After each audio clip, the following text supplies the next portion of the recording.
Hello મિત્રો, કેમ છો? હું કાજલ સુરતથી. Welcome to my channel Kaju's kitchen.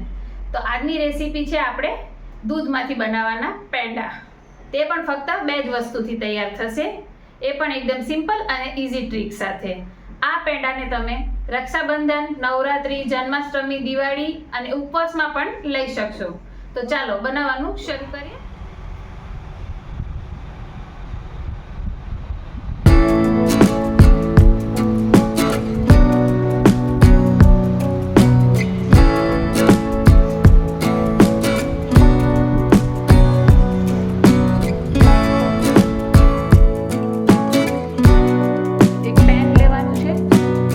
Gas ચાલુ કરી પેનને ગરમ થવા દઈએ.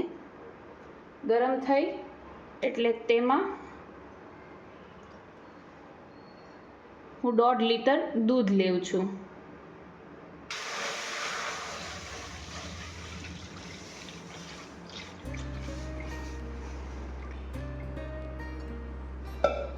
આ 1.5 લીટર દૂધ લીધું છે મેં.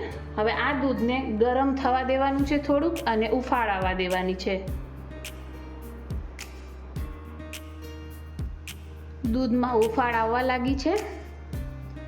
ઉફાળ આવી જાય પછી જ આપણે હવે દૂધને હલાવવાનું ચાલુ કરીશું.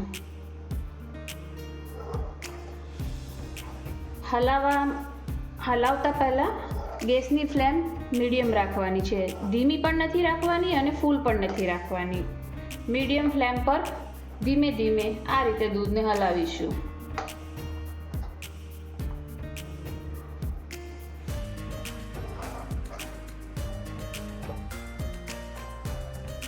બને ત્યાં સુધી ફેટવાળું દૂધ લેવાનું છે.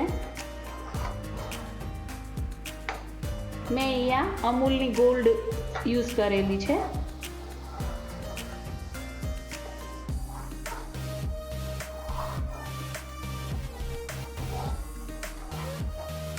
આ રીતે આપણે હલાવતા રહીશું.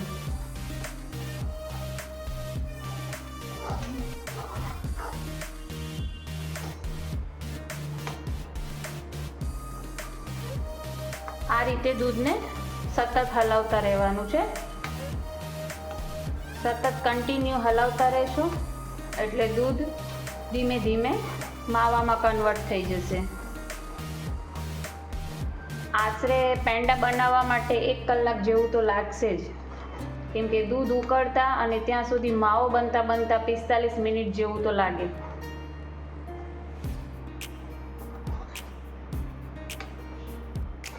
આપણે દૂધમાંથી જ માવો રેડી કરી અને તેના જ પેંડા બનાવવાના છે.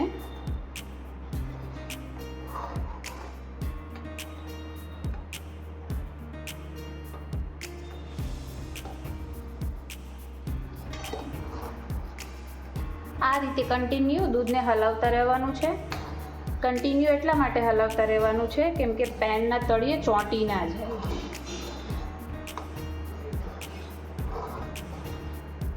પેંડા બનશે એટલે પેંડાનો કલર થોડો ચેન્જ થશે, કેમ કે જરૂરી નથી કે સફેદ દૂધ હોય એટલે પેંડા સફેદ જ થવા જોઈએ. ઉકળતા ટાઈમ લાગે એટલે થોડો કલરમાં ફેરફાર આવે. જુઓ, ધીમે ધીમે દૂધ એકદમ ઘટ થવા લાગ્યું છે. હજુ પણ આપણે આમને થોડોક ટાઈમ હલાવવાનું છે. હવે હું થોડું દૂધ એક અલગ બાઉલમાં કાઢી લઈશ. આ રીતે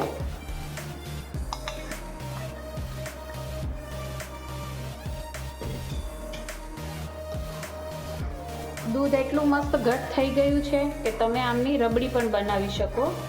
અહીંયા આ રબડીની પ્રોસેસ થઈ ગઈ છે, પણ આપણે રબડી નથી બનાવવાની, આપણે પેંડા બનાવવાના છે.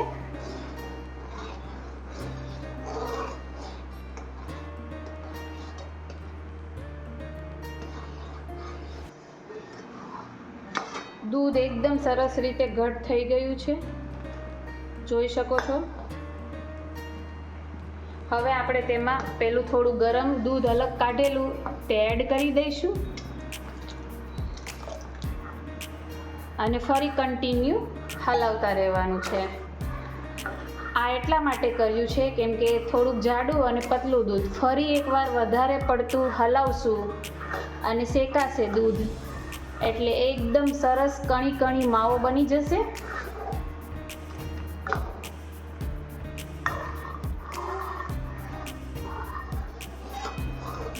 જુઓ દૂધ ઉકળીને કેટલું ઘટ થઈ રહ્યું છે. દૂધની ક્વોન્ટિટી પણ કેટલી ઓછી થઈ ગઈ છે. એટલું ઘટ થઈ ગયું છે અને હવે ધીમે ધીમે માવામાં તૈયાર થઈ જશે. થોડો થોડો માવો બનવા લાગ્યો છે. હજુ આપણે આશરે 10 મિનિટ જેટલું હલાવવાનું છે.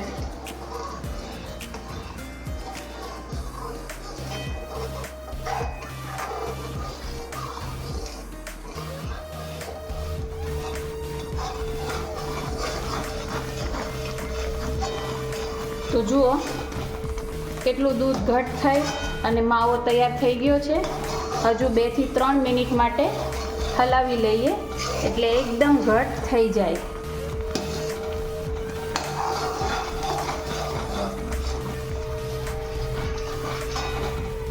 હવે હું આમાં 1 વાટકા જેટલી ખાંડ ઉમેરું છું અને બરાબર મિક્સ કરી લેવાનું છે. હવે આ મિશ્રણને ત્યાં સુધી હલાવવાનું છે જ્યાં સુધી ખાંડ એનું પાણી ના છોડે, કેમ કે ખાંડ પાણી છોડશે જ એટલે એટલું હલાવવાનું છે કે ખાંડનું પાણી બધું જ સુકાઈ જાય.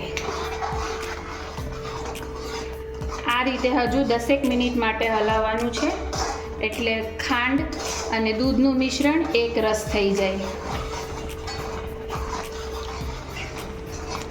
ગેસની ફ્લેમ મીડિયમ રાખવાની છે કેમ કે મિશ્રણ એટલું ઘટ થઈ ગયું છે કે તે પેનના તળિયે ચોંટવાની બીક લાગે.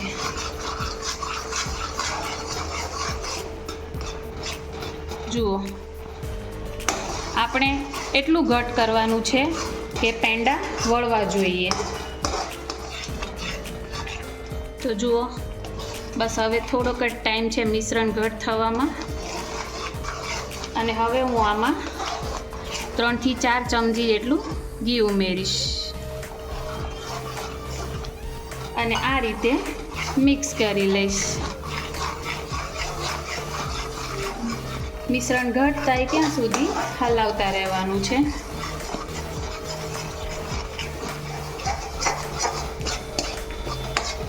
જુઓ મિશ્રણ એકદમ ઘટ થઈ ગયું છે અને થોડું થોડું હવે પેનના તળિયે પણ ચોંટવા લાગ્યું છે.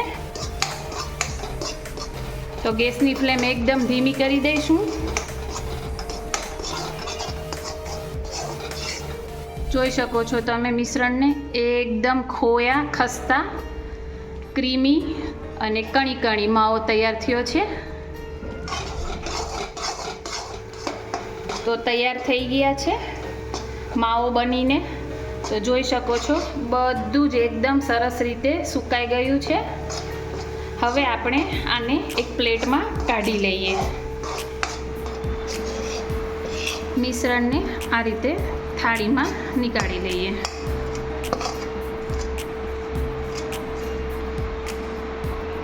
અને હવે આ મિશ્રણને 10 મિનિટ માટે પંખા નીચે ઠંડુ થવા દઈએ.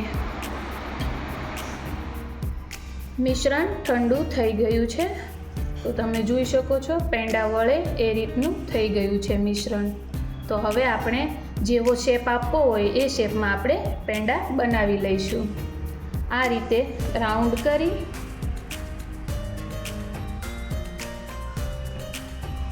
તો જુઓ આ રીતના પેંડા બનશે અને આને આપણે થોડીક વાર માટે ઠંડા પડવા દઈશું. તો હું આ રીતે બીજા બધા પેંડા વાળી લઈશ. હું જોડે જોડે બદામ અને કેસર વડે ગાર્નિશિંગ પણ કરતી જાઉં છું.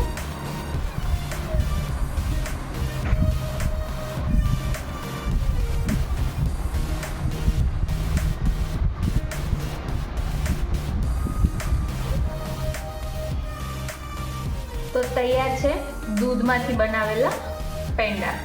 આપણે 2 વસ્તુથી જ પેંડા બનાવ્યા છે, દૂધ અને ખાંડનો જ યુઝ કર્યો છે.